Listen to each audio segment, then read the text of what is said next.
So what exactly is the deal with the price of the Switch 2?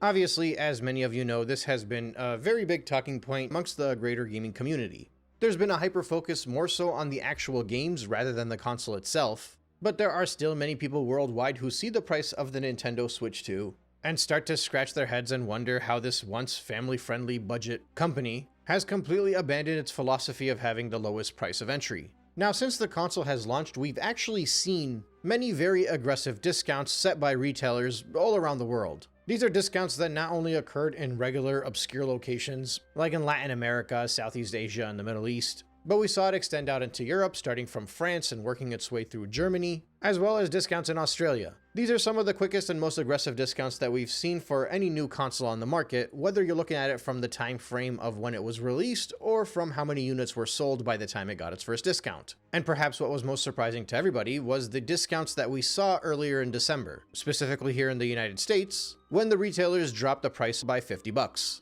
Now, obviously, you can argue that this is being done for competitive purposes. You can argue that the different retailers are trying to be loss leaders. And likewise, you could argue that consoles that are new, consoles that are high in demand, consoles that are selling well and not struggling to move off of shelves generally don't tend to have price drops, especially this early on and this aggressively. Normally, they'd be a lot more discreet. Like a store might include a gift card in addition to your purchase if they wanted to get competitive. Or they might give you a deal on a bundle where you save a lot more money on a controller. But a direct price drop like we saw early on in December is pretty much unheard of. But however you want to paint that picture of what the price drop means and what it could mean going forward is a whole different discussion. Today I want to focus on where the Switch 2 price currently sits and where it might move to in the future. So throughout 2025, we've seen a lot of people discuss the price of the Nintendo Switch 2 and specifically argue that you should buy the console now at the current price point because they believe that it's going to go up in price later. This was said early on with the discussion of tariffs. It was further mentioned when the Switch 1 went up in price, when the Xbox started increasing its prices, and even when Sony decided to increase the price of the PlayStation 5s.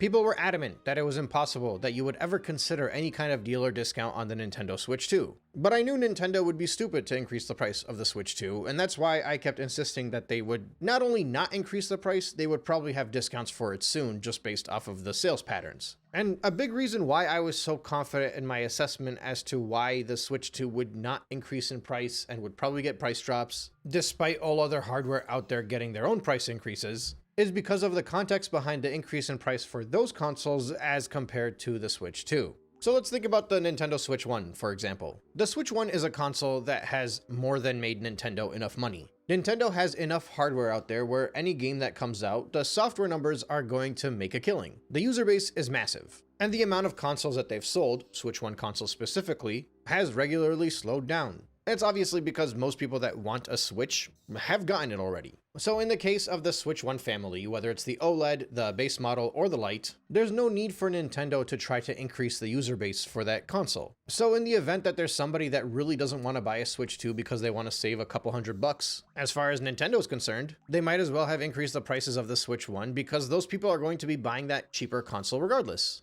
That way they keep the same profit margins, and it also has the added benefit of making the Switch 2 look more appealing because the Switch 1 has become so expensive. To put it simply, I don't think Nintendo cares too much if they sell Switch 1 units anymore, so as far as they're concerned, they might as well increase the prices with the market conditions. And this same logic more or less applies to Xbox as well, but the context around the company is obviously very different. So in the Xbox family's case, normally they're selling these things at a loss, right? That's generally the way that Sony and Xbox have done things. They take a loss on their consoles because they make up for it in the digital sales. Xbox has reached a point now where it seems like they've exhausted the entirety of the user base that they can realistically achieve. They've had discounts for their hardware, they've had lower price points, they've taken as many losses as they feel it's worth. And obviously because they haven't necessarily been as successful as they'd like, or perhaps because they found that they're making more money through their subscription model or through their PC users, or maybe they just have completely reevaluated their whole Xbox branch. Whatever the case is, they've led to the point where they feel like it's no longer worth it to try to sell hardware at a loss. They rather just make money off of their user base that's subscribed to Game Pass, as well as the subset of people that are buying their games, most of which being digital buyers. They still have an active user base that's playing all of those regular ball and shooter games, as well as free-to-play users. So as far as they're concerned, it's no longer worth it to try to increase the user base, because they're probably not going to increase the user base. Which means if somebody really wants to buy an Xbox, they can dish out the extra money to buy one. Otherwise,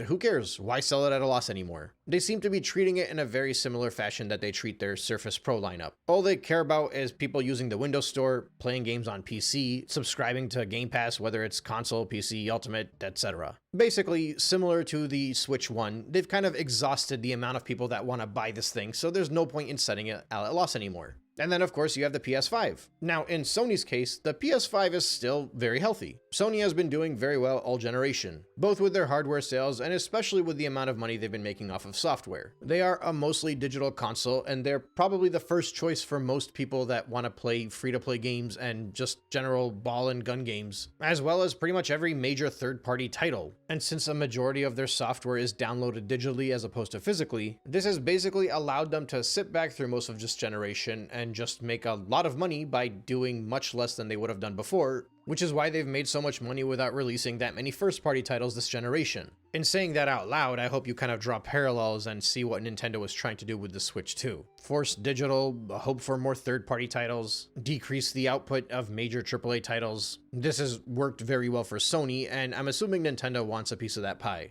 But despite the fact that they're still well into the generation of the PS5, they decided to increase the prices earlier this year. So I think there's like two very likely reasons as to why Sony decided to do this. Right, because I don't think Sony wants to cut off their PS5 units sold the way that Nintendo does with the Switch 1 or that Xbox did with the series consoles. It's still very much in Sony's benefit to sell their PS5s at a loss, because the money that they make back in software sales more than makes up for that loss. So I think the first reason is kind of obvious. Sony regularly drops the price of their consoles all throughout the year. There's always a deal, there's always a discount, there's always some kind of bundle. Some years are more aggressive than others, but in general, there's always some kind of discount with Sony. That's part of their pricing model. So with keeping that in mind, they probably figured if we don't increase the prices now, we're not going to be able to do discounts and deals for Black Friday or Amazon Day or any other day that they have usual price drops. They are currently leading on worldwide Black Friday sales, with a larger lead in Europe, but still a very significant lead in the United States. And unlike in 2017, for example, when the Switch 1 came out, they're doing this without having a crazy discount, right? Like the PS4 was going for something like $200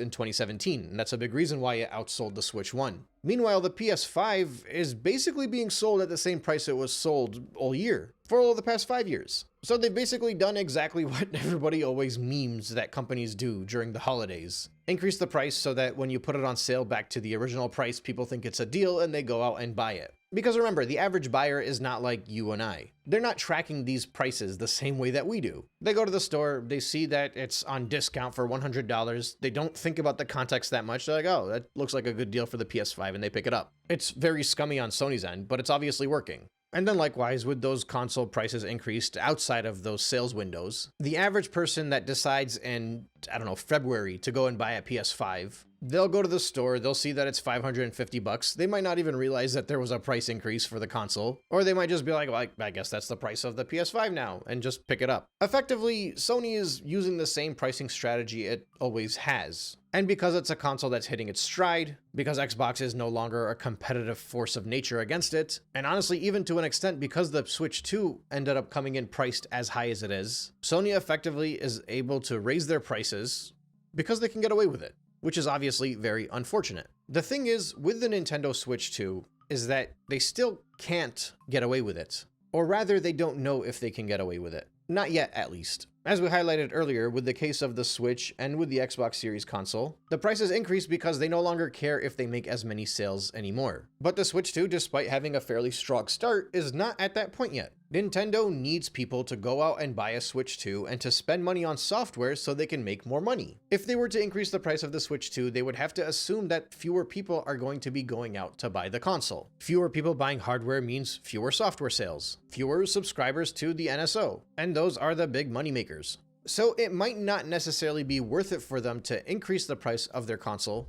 But obviously, this also depends on some factors in relation to how much the cost is actually going to increase for Nintendo specifically. Because obviously right now people break down the components and they assume how much money Nintendo makes off of every Switch 2 console. But unless you have access to their internals, you don't know how much Nintendo is actually making. Given all of the discounts around the world that we've seen for the Switch 2, I'm assuming there's a pretty sizable profit margin here. Because if the retailers are able to drop the price and not take a loss on the consoles, because why would they, then the margins for Nintendo must have been even higher. So if that's the case, while the profits may go down, we don't know if they'll go down to the point where Nintendo would take a loss on every single Switch 2 that's sold. And even if it gets to the point where it drops down so much that they are taking a loss on every single Switch 2 that's sold, it's not necessarily that crazy for a console to take a loss on hardware sold if they believe they can make it up with software sales, which is obviously what Sony and Xbox have done historically, and even what Nintendo used to do prior to the Switch. More so with the 3DS and the Wii U because they did not do too well. But in the case of the Switch 2, we've seen that Nintendo is pushing digital a lot more. We've seen that Nintendo is increasing the price of pretty much all of their components, increasing the price of their actual hardware. And we've seen that the margins for profit are pretty high because that's why stores and retailers and everybody is willing to go on such an aggressive discount. The Switch 2 has felt more like the launch of a Sony console than any other console that Nintendo has done since probably the Super Nintendo,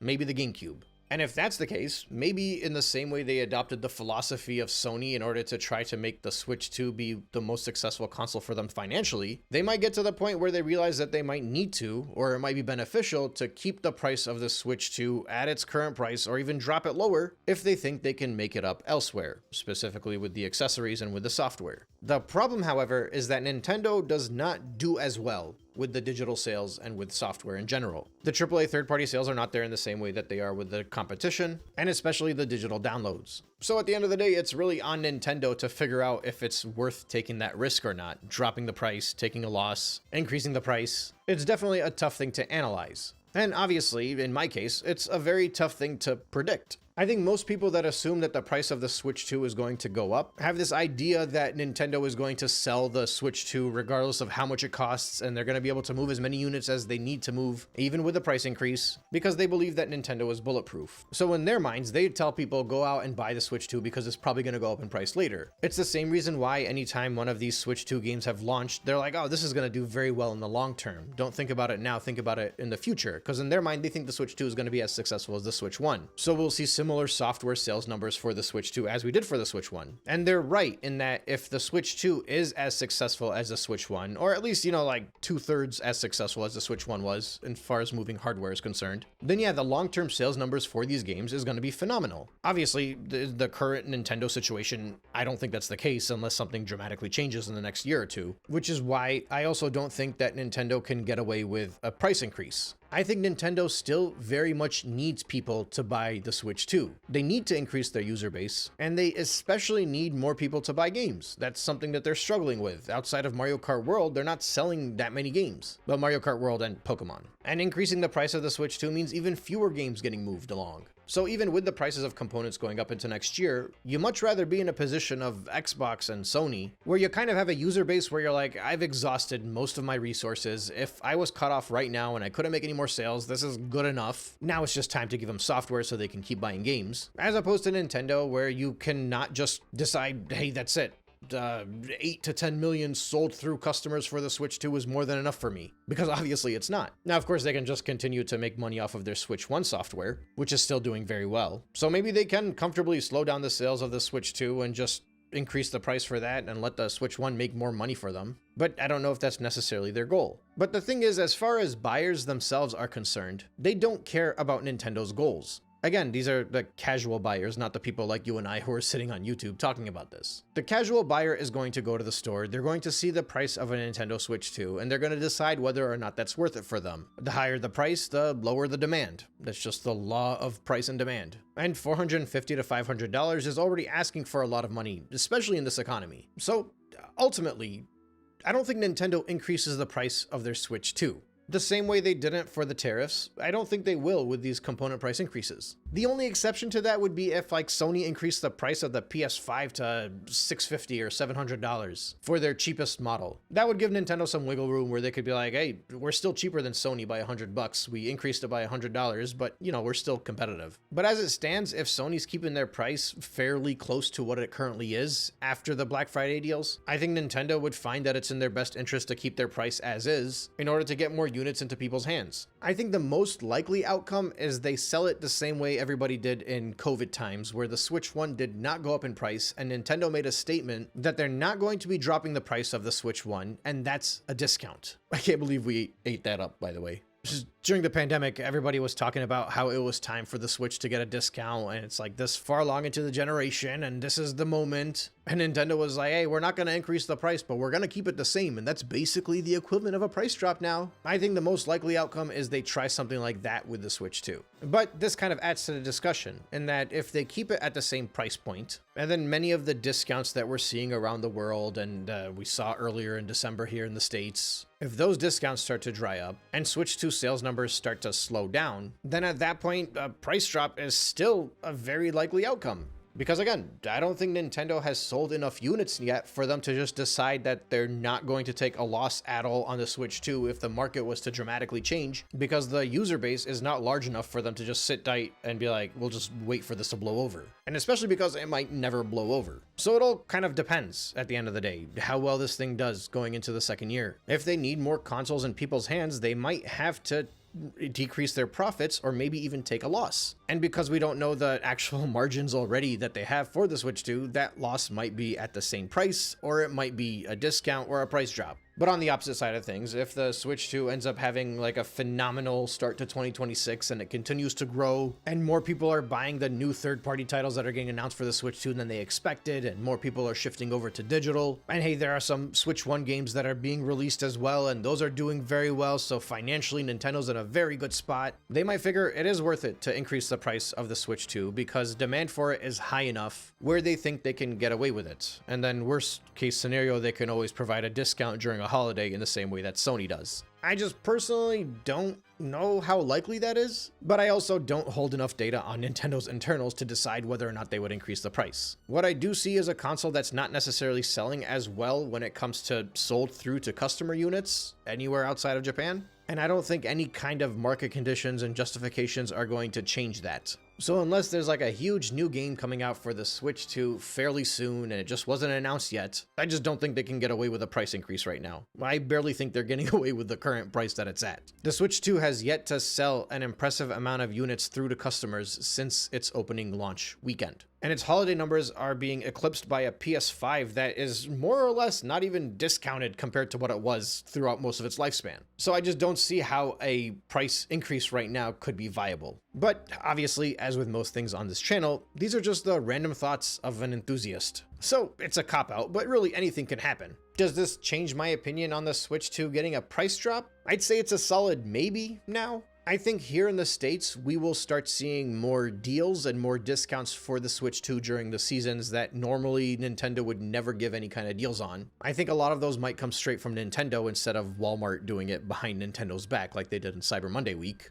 So I think that might be a lot more likely than a price drop now, specifically because of these current component price increases. But barring a huge shift in the industry where like Sony and Xbox and everybody's just doubling the price of everything, I don't know if the Switch 2 increases its price. Not yet, at least. But I will say, due to the unpredictable nature of everything going on with the tech world right now, specifically with the AI stuff, my confidence levels for this entire discussion are pretty low. It's very hard to predict an unpredictable economy, especially considering I'm not even an economist. I don't even work in finance. I am a civil engineer that happens to really like video games. So if experts can't predict these things, what chance do I have? Anyway, that's all I got for today. Thank you so much for listening, and I will catch you on the next one.